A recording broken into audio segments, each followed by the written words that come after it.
ഇടുക്കിയിൽ ഇതര സംസ്ഥാന തൊഴിലാളികൾക്കിടയിൽ വീണ്ടും കുഷ്ഠരോഗം റിപ്പോർട്ട് ചെയ്തു. നെടുങ്കണ്ടം പട്ടം കോളനി സർക്കാർ ആശുപത്രിയിലെത്തിയ തൊഴിലാളിക്കാണ് ഇത്തരത്തിൽ രോഗം സ്ഥിരീകരിച്ചത്. ഇതോടെ ജില്ലയിൽ കുഷ്ഠരോഗം സ്ഥിരീകരിച്ചവരുടെ എണ്ണം അത് 9 ഉയർന്നിട്ടുണ്ട്. പ്രതിരോധ പ്രവർത്തനങ്ങളുടെ ഭാഗമായി ആരോഗ്യവകുപ്പ് തമിഴ്നാട് അതിർത്തി മേഖലയിൽ മെഡിക്കൽ ക്യാമ്പുകളും ആരംഭിച്ചിട്ടുണ്ട്. പട്ടം കോളനി കുടുംബാരോഗ്യ കേന്ദ്രത്തിലെത്തിയ ബീഹാർ സ്വദേശിക്കാണ് വിദഗ്ധ പരിശോധനയിൽ കുഷ്ഠരോഗം സ്ഥിരീകരിച്ചത്. ഇയാളോട് അടുത്തിടപഴകിയിരുന്ന ആളുകൾ ആരോഗ്യവകുപ്പിന്റെ നിരീക്ഷണത്തിലാണ്.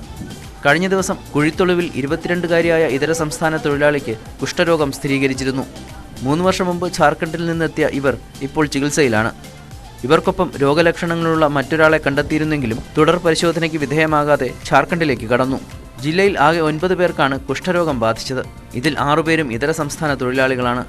രോഗാണു ശരീരത്തിലെത്തിയാൽ രോഗലക്ഷണങ്ങൾ കാണിക്കാൻ 5 വർഷം വരെ സമയമെടുക്കാറുണ്ട്. ഇതര സംസ്ഥാന തൊഴിലാളികൾക്കിടയിൽ കുഷ്ഠം, മന്ത്, ഡെങ്കിപ്പനി എന്നിവ തുടർച്ചയായി റിപ്പോർട്ട് ചെയ്തതിനെ തുടർന്ന് ആരോഗ്യവകുപ്പ് പ്രദേശത്ത് പരിശോധന തുടങ്ങി.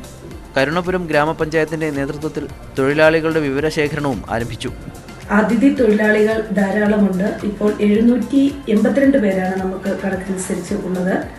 അതിൽ ഒരാളാണ് നമ്മുടെ കുഴിത്തുള ഹോസ്പിറ്റലിൽ ചെന്നപ്പോൾ പരിശോധനയിൽ കുഷ്ഠരോഗം ഉണ്ടെന്ന് തെളിഞ്ഞത്. ശേഷം ഒരാളെ കൂടെ പരിശോധനയ്ക്ക് വിധേയമാക്കിയിരുന്നു. അപ്പോൾ അതിൽ സംശയമുള്ള ആളെ റെഫർ ചെയ്തപ്പോൾ അവർ ജാർഖണ്ഡിലേക്ക് തിരിച്ചു പോവുകയാണെന്നും പറഞ്ഞ് അവർ പോവുകയുണ്ടായി. അത് നമ്മൾ പോലീസിൽ ഇൻഫോം ചെയ്തിട്ടുണ്ട്, അവർ എവിടെയുണ്ടെന്ന് കണ്ടെത്താനായിട്ട്.